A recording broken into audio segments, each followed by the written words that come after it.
Rasul akram alayhissalom aytadilar, munofiqning 3 ta alomati bor. Birinchisi gapirsa yolg'on gapiradi. Ikkinchisi va'dasiga xilof qiladi. Uchinchisi omonatga xiyonat qiladi. Munofiqning eng katta alomati yolg'onchi bo'ladi. Yolg'on gapirdimi, sizni aldadimi, u munofiq aslar.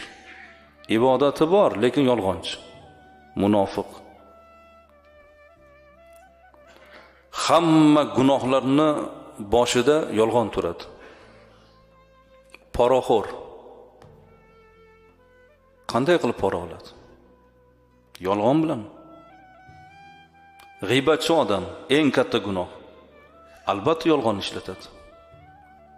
Hasad gunoh. Hasad ichidan lovullab olov chiqib o'sha yolg'on gapiradi birovning haqqida. Zino yolg'on gapiradi. Men deydi uylanmaganman deydi. Lekin 4 ta bolasi bor ketida. Yoki xotinimni mazasi yo'q deydi. Shuning uchun men majburman deydi. Yolg'on gapiradi, hammasi yolg'on gapiradi. Hamma gunohni boshlanishida yolg'on o'sha gunohga yo'l ochib beradi. Birovni haqqini yeydigan odam, savdoda tarozidan uradigan odam yolg'on bilan shu ishni qiladi. Shuning uchun azizlar, yolg'onchilik bu eng katta gunoh.